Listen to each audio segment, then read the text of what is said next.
Tere kõigile Delfi TV vaatajatele. Oleme otse-eetris Inscape Motorsi Mazda esindusest Peetrikülas ja järgnev pool tund saab olema eriline, sest me esitleme Mazda uut mudelit MX-30, mis on siis Mazda esimene seeria tootmise täiselektriline sõiduk ja nagu ma juba seda sõna elekter mainisin, siis see auto on 100% elektriline ja varustatud nii mõnegi üllatusega.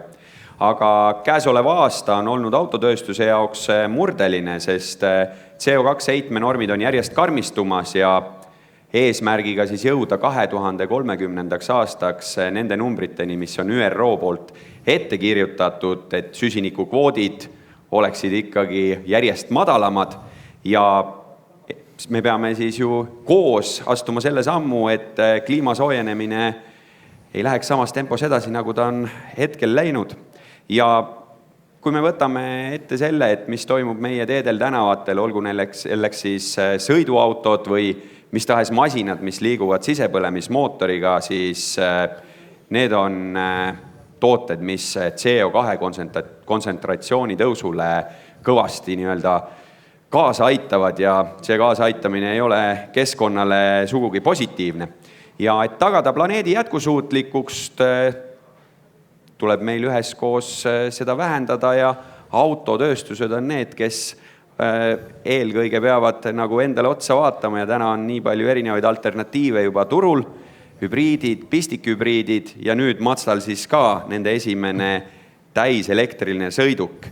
Ja et sellesse teemasse, nii elektriautode teemasse, laadimisvõrgustikku kui ka siis Mazda uude mudelisse natuke täpsemalt sisse vaadata, on minuga koos siin Mazda esinduse juht Siim Harkmaa, Mazda müügijuht Indrek Karro ja laadimisvõrgustiku esindaja ettevõttest Enefit Volt Gert Pääbo. Tere tulemast!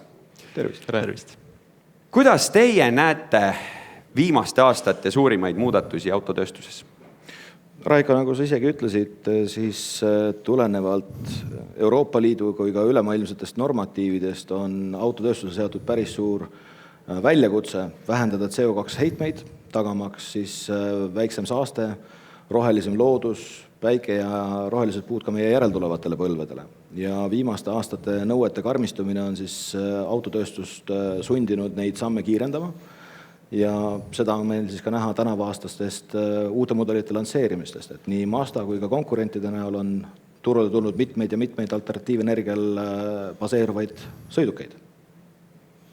Just ja samas ka tarbijate harjumused ja keskkonnateadlikkus on aastate jooksul kasvanud, et täna, kui me vaatame sellest aspektist, et liikumisvabadus on meie kõigi vabadus, aga viisid, kuidas me oma seda vabadust realiseerime, millise jalajälje me keskkonda jätame, et need on meie kõikide omad valikud ja neid me saame ise oma harjumustega muuta, et üha enam tarbijaid ka otsivad ise alternatiivseid lahendusi, et siis oma ökoloogilist jalajälge võimalikult väiksena hoida ja seetõttu on ka näha autotööstuses üha sellist kasvavat trendi igasuguste elektriliste sõidukite kasvus, pistikhübriidid, hübriidid, et ka hea meil on tõdeda, et Mazda on selle tee jalge alla võtnud ja õigemini oleks öelda rataste alla võtnud ja seda teed me täna sõidame. No lisades sellele siis nagu varasemalt öeldud, siis kuigi tänavune koroonaperiood on autotööstusele mõjunud võrdlemisi rängalt, siis endiselt me näeme suurel hulgal uute toodete lansseerimist ja siin puhul on siis oluline mõista, et tegelik elektrifitseerimine autotööstuse jaoks algas juba aastaid tagasi toodete planeerimise, insenerilahenduste väljatöötamistega ja tänaseks on siis jõutud selle tulemuseni, kus siis täna tuleb turule üha rohkem ja rohkem alternatiivseid valikuid meie tarbijatele. Aga rääkides uuendustest, siis need on ju tihtilugu hirmutavad, et kunagi tulid esimesed autod välja, inimesed hakkasid neid pelgama, täna me oleme, sisepõlemismootoritega eelkõige harjunud. Millised on need tarbijate ootused ja ka hirmud elektriautodele? Võib-olla siinkohal tugineks arvukatele uuringutele, mida on siis Euroopa erinevad asutused läbi viinud ja nendest on välja tulnud väga selgelt, et üks põhilisemaid hirme on kindlasti range anxiety, mis siis hirm selle vähese läbisõidu eest, mida justkui elektriauto võiks pakkuda. Et kui tarbijate senised harjumused on olnud võib-olla siis sisepõlemismootoriga autodest tulenevad sellised, et sa korra kuus käid tankimas, unustad selle auto tankimise ära ja sõidad 1000 kilomeetrit ja kuu lõpus teed seda uuesti, siis elektriautode valdava valiku läbisõidud jäävad täna sinna 150 kuni 400 kilomeetri kanti. Selle konkreetse MX30 läbisõit ühe laadimisega on 200 kilomeetrit, samas on tuginenud selle uuringutele, võib öelda, et keskmise eurooplase päevane sõiduulatus või siis sõiduulatuse vajadus on umbes 48 kilomeetrit, mis tähendab seda, et selle autoga saab vabalt 3 päeva liigelda ilma, et peaks muretsema selle laadimise pärast. No, nagu Indrek just ütles, siis pigem on tegemist hirmuga. Et kõige selle valguses peab küll aduma, et tarbija, kes ostab omale elektriauto, peab mõnevõrra muutma oma igapäevast harjumust, mis tõttu siis liikudes erinevate punktide vahel peab ta arvestama teatava vajadusega mingil hetkel autot laadida. Küll aga, nagu ka Gert hiljem tutvustab, on meil olemas infrastruktuuri tugi, tänane elekter on meil võrdlemisi kättesaadav ja teine aspekt selle juures on ka see, et mida väiksem on akupaki mahutavus, seda kiirem on selle täislaadimisvõimalus, ehk siis see laadimisaeg selle võrra ka väheneb. Just, et teine põhiline hirm, et ma ei taha küll hirmudele ainult keskenduda, aga toome need siinkohal välja, ongi siis laadimise kiirus, et täna on siis tegelikult ju olemas igasugused kiirlaadimisvõimalused, mis on nii-öelda avalikud, samas ka üha enam toodetakse turule siis kodulaadimise võimalusi. Kui me nüüd räägime konkreetsest autost jälle, siis ütleme selle aku laadimine kiirlaadijas 50 kilovattises 20% pealt 80 peale, mis tagab siis umbes circa 120-140 kilomeetrit läbisõidu ulatust, võtab aega umbes 36 minutit, mis on siis, ütleme nii, et paras selline lõunapaus, kui pista see auto laadijasse ja edasi pärast sellega toimetada. No, tagatipuks ka see, et need laadimisvõimalused hakkavad tekkima juba ka suurkontoritesse, inimestel on kodus võimalus laadida, ehk siis peamiselt vajab see inimese enda mõttemaailma veidi muutmist. Nüüd, kui me rääkisime juba hirmudest, jällegi nagu Indrek ütles, me ei taha tegelikult tarbijaid ära hirmutada, et meie eesmärk on pigem neid hirme ületada, neid kustutada, ehk siis kui tuua välja kolmas ja võib-olla nii-öelda peamine hirm on siis see, et on levimas müüt, et elektriautod on kallid võrreldes tavapäraste sisepõlemismootoritega ning jah, mõnevõrra soetamismaksumus on neil kõrgem, aga teisest küljest, kui vaadata tänast elektriautot, siis tema energiatarve läbisõitude puhul on oluliselt madalam kui sisepõlemismootoril ja tagatipuks elektrimootoris on vähem liikuvaid osi, mis tagab omakorda ka väiksemad hoolduskulud pikas plaanis. Ja siinkohal tasub märkida, et mitte ka vähem oluline seik on see, et ka sel aastal Keskkonnaministeerium siis toetab alla 50 000 eurost elektriautode soetamist 5000 euroga, mis tegelikult annab väga hea võimaluse vaadata ka meie Mazda poole ja soetada endale keskkonnasõbralik ja ökonoomne auto riigi toetusega. Aga räägime nendest laadimisvõimalustest, et te mõlemad mainisite, et üha enam ja enam, aga Gert, sina kui Enefiti esindajana kindlasti oskad meid paremini valgustada ja öelda, et kui hea see infrastruktuur siis on? Jah, et ega eesmärk ei ole siinkohal olla järelsörkija, vaid taristu peab olema alati samm ees elektrifitseerimisest. Ja nagu siin jutuks oli ka, et laadimise vastu on hetkel paljudel inimestel veel hirm ja meie eesmärgiks ongi siis see, et kuidas seda hirmu maha võtta ja kuidas läbi paremate laadimislahenduste siis aidata kaasa elektriautode kasvule Eestis. See peamiselt koosnebki siis 3 osast. Esiteks siis, et kuidas me saame suurendada laadimiskindlust, et tegelikult juba täna Enefit Volt kiirlaadimisvõrgustikus ei ole laadijate vahe kuskil suurem kui 60 kilomeetrit. Ehk tegelikult laadija on alati olemas seal, kus vaja ja end taristut me ehitamegi üles, kõik meie uued laadijad toetavad siis nii Euroopa autosi kui ka Jaapani autosi, ehk siis meil on olemas nii CCS kui ka Shademo nii-öelda kaablid, ehk siis kiirlaadimine on tagatud kõikidele elektriautodele.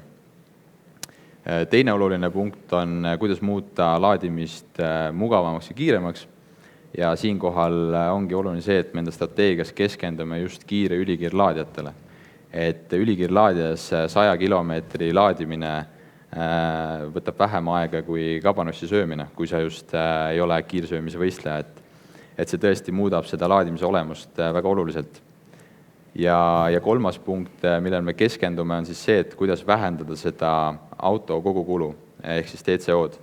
Et me teame, et elektriauto püsikulud ja kütusekulu on oluliselt väiksem, aga endiselt on siin võimalusi, kuidas seda parandada. Et paar nädalat tagasi tulime ka siis välja enda kodu- ja ärilaadimist täislahendusega, mis siis aitab teha esiteks laadija valikut lihtsamaks, laadimist siis mugavamaks ja kiiremaks, et tegelikult see kodune laadimine ei pea olema aeglane ja kiirem kodulaadimine ei tähenda koheselt seda, et on vaja ampreid juurde osta, et seal on lihtsalt seda tarkust vaja. Et tegelikult selles pisikeses kodulaadijas on piisavalt tarkust, et olla tulevikus osa elektrijaamast ja see peamine põhjus, miks me selles suunas liigume, on see, et just tekitada seda võimalust elektriauto omanikul teenida laadimise pealt raha, mida siis tavaautoga võimalik teha ei ole. Et kokkuvõtvalt ongi see, et millele me täna keskendume, mida Enefit Volt tahab luua, on see, et elektriauto oleks parem mitte võrdne tavaautoga täna, vaid juba oluliselt parem valik. Aga räägime Mazda lähenemisest auto tootmisele, et kui natuke turu peal ringi vaadata, siis teistel on juba mõnda aega olnud elektriautod, et miks just nüüd, miks alles nüüd? Mul on hea meel, et sa seda küsisid. Mazda on alati olnud autotootjana veidike vastuvoolu ujuja. Ehk siis, kus teised näevad takistust, tema näeb väljakutset ja ka elektriauto puhul oli eesmärgiks luua auto, mis oma sõidukogemuselt oleks äratuntavalt auto. Ehk et kui me oleme kuulnud turu pealt, eriti esimeste põlvkondade elektriautode puhul, et sellega sõitmine on veider, harjumatu, auto tundub raskena tänu akupakile, siis Mazda eesmärk oli ületada need nii-öelda eelarvamused ja luua reaalselt auto, mis on inimese keskne ja pakub ka reaalselt Mazdale omast sõidurõõmu. Sest nagu Siim ka mainis, on Mazda olnud traditsiooniliselt natukene selline vastuvoolu ujuja. Nüüd, kus see tee elektrifitseerimise osas on siis nii-öelda alustatud seda, siis meie mudelivalik kindlasti laieneb. Meil on täna juba mudelivalikus nii-öelda mild hübriidlahendused, järgnevad pistikhübriidid, elektriauto on nüüd olemas ning samuti ka range extenderiga lahendused, mis on siis sisuliselt sellised tehnoloogiad, mis võimaldavad autot kasutada elektriautona, aga teatud juhtudel, kui inimesel on vajadus võib-olla sõita pikemaid vahemaid, siis on seal peal ka sisepõlemismootor, mis siis genereerib põhimõtteliselt elektrit ja on ta ikkagi nii-öelda elektriauto, pool elektriauto, ütleme siis niimoodi. Nagu Indrek just selgitas, et me peame nii autotootjana kui ka tarbijatena aduma, et iga auto ei sobi igaühele. Ehk siis tänased nii-öelda lahendused, millega meil Mazda kui ka konkurendid on turule tulemas, üritavadki pakkuda võimalusi erinevate vajadustega tarbijatele. Kes sõidab pidevalt pikki otsi, tema jaoks tõenäoliselt elektriauto ei pruugi olla kõige parem lahendus. Selle jaoks on Mazdal tänasel päeval olemas pehmed hübriidid nii Skyactiv G kui Skyactiv X lahendustega, mis mõlemad siis tänu oma suurele kompressioonini astmele tagavad väga ökonoomse kütusekulu ja nagu Indrek mainis, siis ka sellistele innovatiivse mõtteviisiga ja rohelise mõttemaailmaga inimestele on tulemas ka pikendatud sõiduulatusega elektrimootor, kus siis vajadusel saab laadida elektrit ka sisepõlemismootori abil. Ja kogu selle asja juures on Mazda jaoks samuti väga oluline see ökoloogiline jalajälg. Ehk et tulles tagasi su algupärase küsimuse juurde, miks see nii kaua aega võttis, on siis see, et Mazda oma inseneri disainimis- ja tootmisprotsessis jälgib põhimõtet, et vähendada oma globaalset ökoloogilist jalajälge, alustades tootmisest, lõpetades utiliseerimiseni. Ehk siis selle tooteprotsessi hulka kuulub nii auto tootmine alustas akupakkidest, kokkupanekust, materjalide valikust, kuni lõpuks utiliseerimiseni välja, ehk siis see jalajälg, mis peale selle auto eluea lõppu oleks võimalikult väike ja keskkonnasõbralik. Jutt on kõik võrdlemisi ja ka väga ilus, aga minu meelest see auto, mis seal sinu selja taga on veel ilusam, et kas me võiksime nüüd nii-öelda katte maha tõmmata ja sa räägiksid natukene meile sellest tänasest, ütleme, staarist siis lähemalt. Hea meelega. Aga lähme siinkohal siis vaatame autot lähemalt. Ehk et alustuseks mul on tõesti hea meel ja suur au olla seista siin teie ees ja tutvustada Mazda esimest täiselektrist sõiduautot mudeli nimega MX-30. Kui me nüüd räägime mudeli nimest MX, sellest lühendist, siis Mazda on traditsiooniliselt oma ajaloos kasutanud seda lühendit innovaatiliste prototüüpsõidukite puhul, mis on olnud suunamuutvad. Kui me toome näitena meie tänaseks juba Guinessi rekordiraamatutesse kuuluva MX-5, siis omal ajal see nimi MX antigi talle sellepärast, et ujus vastuvoolu luues kompaktse ja taskusõbraliku roadsteri. Antud auto puhul on siis samamoodi tegemist mõnevõrra vastuvoolu ujumisega. Kui me räägime konkreetsest masinast, siis Mazdade, olgu see elektriauto või sisepõlemismootor, väga oluliseks elemendiks isikupäraks on disain. ja antud auto puhul on disainerid jälginud proportsioone, tagamaks siis autole ilmselgelt sõiduautolik väljanägemine. See kätkeb endas siis pikendatud kapoti osa, mis üldjuhul elektriauto puhul ei oleks vajalik, aga tagab jällegi autol küljevaates proportsioonide jagunemise. Ja samas stiilis on ka siis esimene iluvõre, kus siis iluvõre tavapäraselt täidab praktilist kaalutlust jahutades mootorit. Kuigi elektrimootorit ei ole tarvis jahutada, siis antud iluvõre on disaini elemendis moodustades sellise läbiva joone ja rõhutades keskel asuvat tiivakujulist logo. Kapoti alt leiame me 145 hobujõulise mootori, mis arendab 265 Nm, tagades antud autole igati viisaka dünaamika ja see omakorda on siis kombineeritud 35,5 kWh akupakiga, mis nagu Indrek varasemalt mainis, tagab sellele autole keskelt läbi 200 kilomeetrise sõidu ulatuse. Akupakk ise on paigutatud auto põhja raami peale, mis omakorda toob auto raskuskese madalamale, tagab ideaalse kaalujaotuse ning selle eesmärgiks on pakkuda Mazdale ainuomast ja traditsioonilist äratuntavat sõidurõõmu, head juhitavust ja sportlikku käitumist.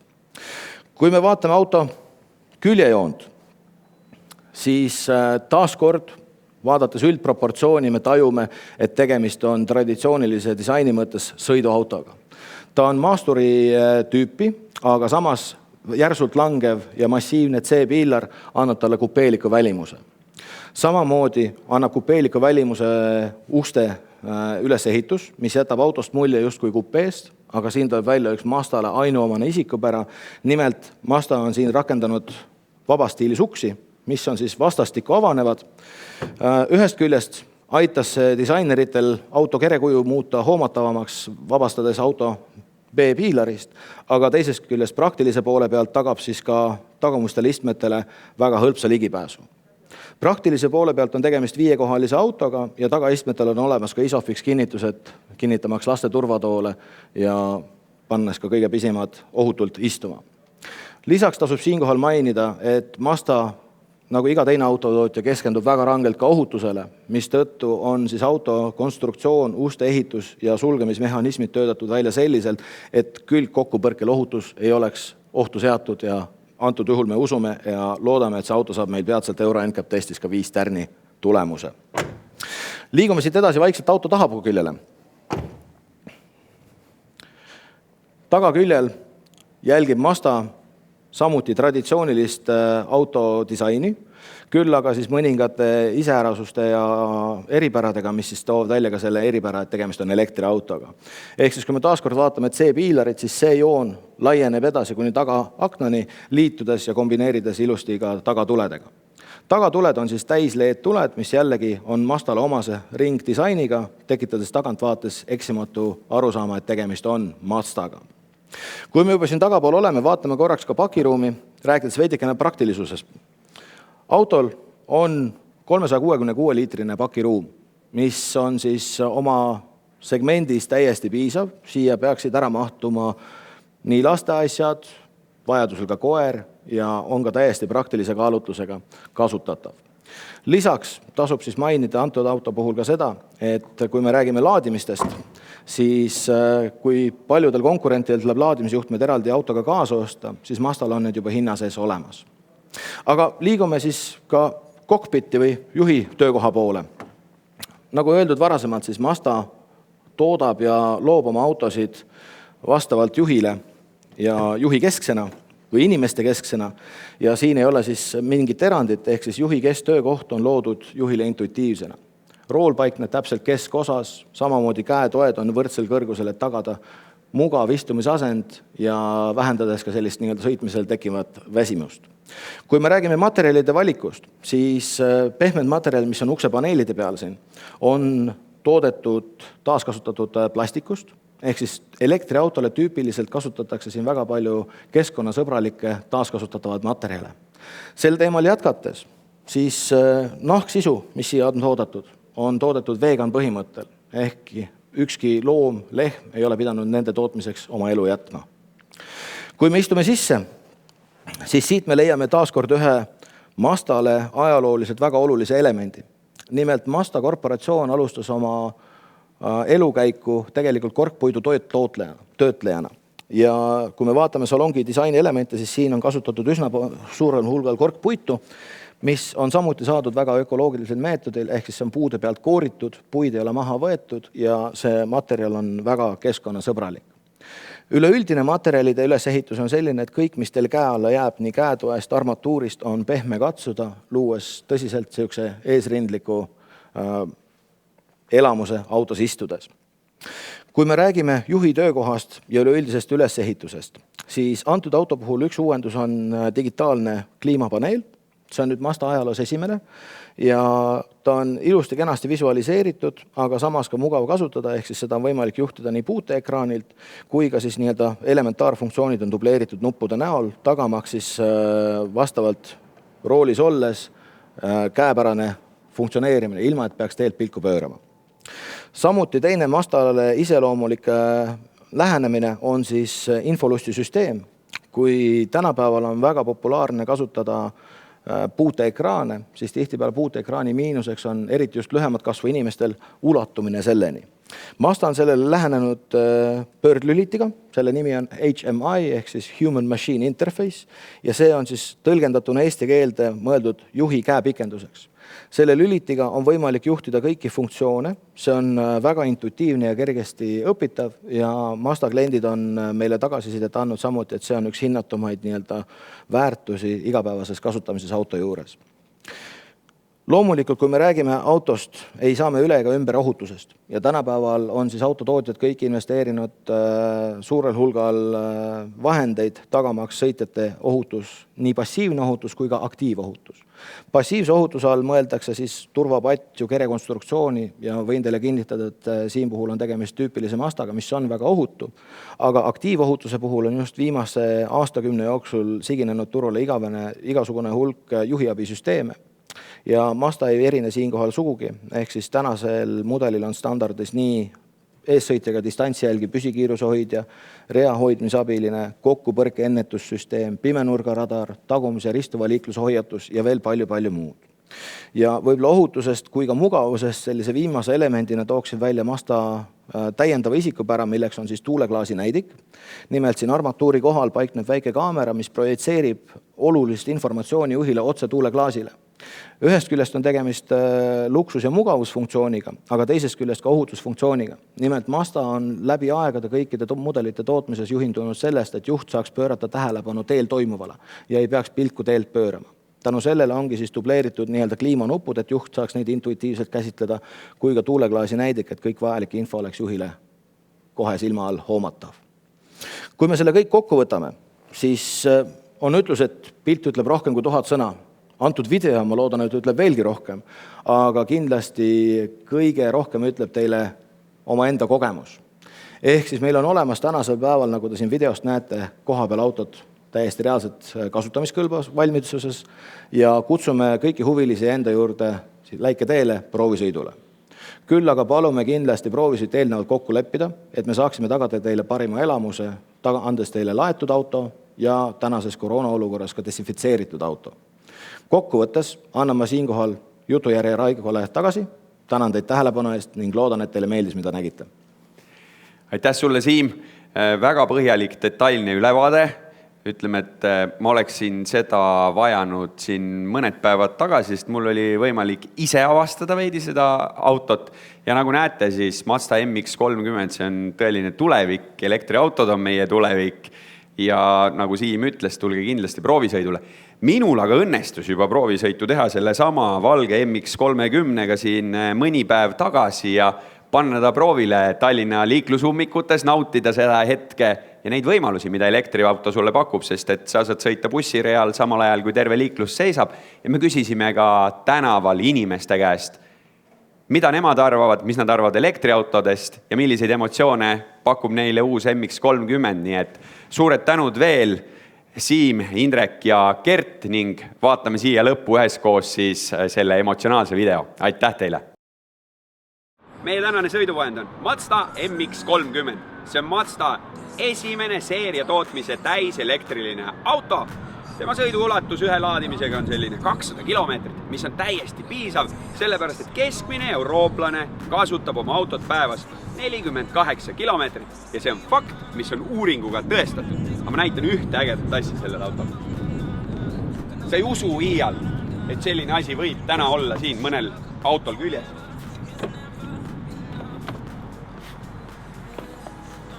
Ööpad mõnusasti siia taha istmele nii, et ükski post sind segama ei jää. Aga mina täna ei räägi sellest autost liiga põhjalikult teile, sest me läheme küsitleme tänaval inimesi ja vaatame, mida arvavad nemad elektriautodest ja uuest Mazda MX-30.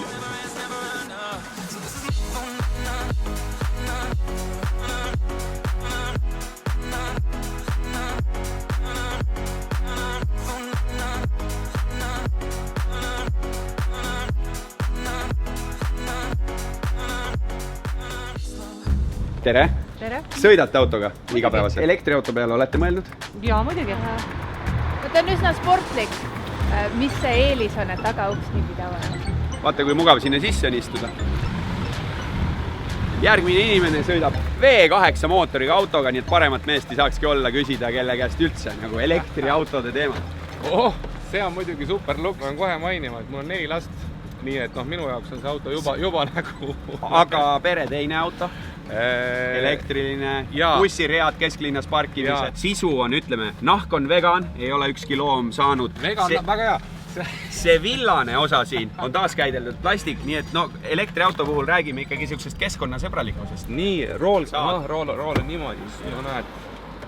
Okei, no ütleks nii, et natuke lähendab panna. Nii oleks see asend, millega ma tunneks ennast päris hästi. Mis sa saad? Naine räägib kogu aeg kodus, et teine auto peaks olema elektriauto. Väga kena, huvitava stiiliga ja tundub, et seest ka väga lahe. No väga mõnus, natuke teistsugune kui tavaline Mazda.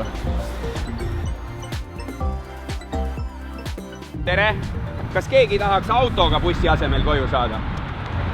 Lähte kõik bussi peale, ei taha elektriautoga sõita. Täitsa tavaline bussipeatuse täis eestlasi. Ühistranspordi inimesed ei suuda uskuda, et üks auto võib ka olla roheline ja neid ei murra. Aga meile me vaatame, mida arvavad Mazda kliendid. Ka nii võib sõita.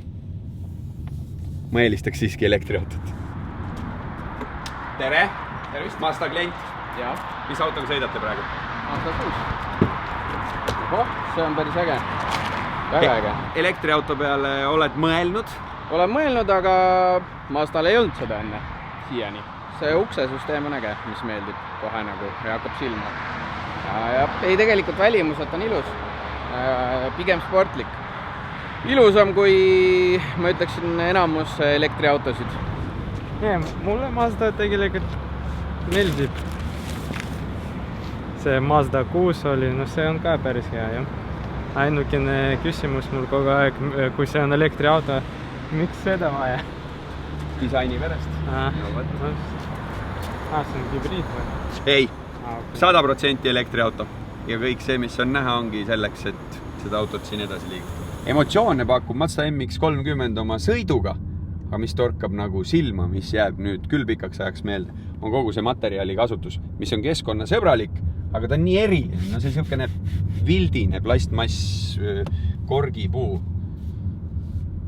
Väga ilus. Ja elektriauto puhul ärme unusta siis ühistranspordi reakasutust, kesklinnas tasuta parkimist ja täna on tegelikult juba Eestis täiesti mõistlik laadimisvõrgustik. Vaatame korra mu kodutänavas ka ringi. Näe. Hiilime ligi. Tõnis. Vaata, ma näitan sulle ühte asja. Wow. See on nagu juba Bentley või? Ja. Ei no vaikne ja mõnus, no. Okei. Sportlik, päris niisugune edev näeb välja, ega see midagi ei ole öelda, no.